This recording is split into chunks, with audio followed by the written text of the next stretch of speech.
It's occurred to me lots of times, or kind of epiphany, I suppose, when I was, I don't know what age, that no matter what direction you come into York from, north, south, east or west, it's the first thing you see. It's kind of defines, acts like a trig point in a way, so you could guide yourself into the city just by seeing the Minster. The external view that interests me is from the bar walls. It always looks like a vast ship on a kind of sea of roofs. It seems to be floating there, quite ephemerally sometimes, because as the light passes across it, it changes all the time. But that's rather beautiful and evocative. And then drawing it from the outside, drawing it from the bar walls or somewhere, or just in the Dean's Park, is interesting, because then when you come inside and draw it, you get this sense of internal and external space, and the way that the way it looks from the outside dictates obviously the way it looks on the inside. So drawing that's quite revelatory.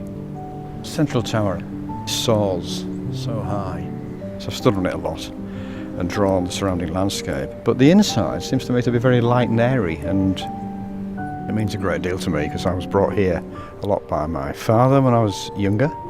But it's just airy and quite magnificent.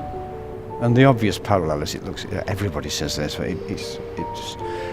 it looks like a forest, and you get this sense of walking through a glade with the columns being the tree trunks.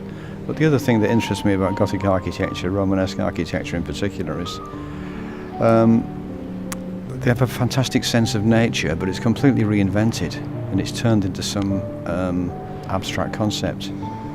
But you can see that all the carving relates back to nature, so they must have spent a lot of time looking at it.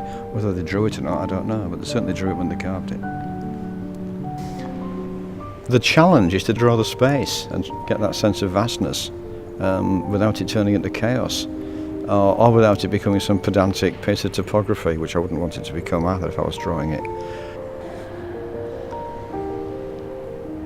This floor interests me as well, because it looks a bit like a Sean Scully painting, I've always thought. These different layers of, I don't know what the stone is, but it looks like an abstract painting.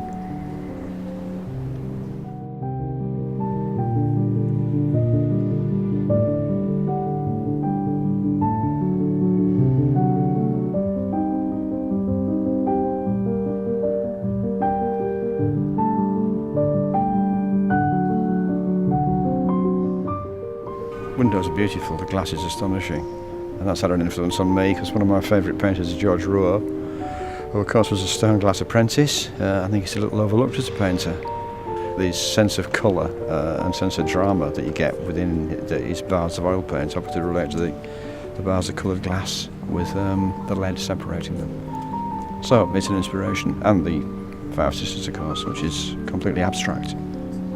Very, very beautiful, restrained range of colour. But I'm passionately fond of it because I knew it from being a tiny boy, and it's the cathedral in the city I'm from, so I have an emotional attachment to it.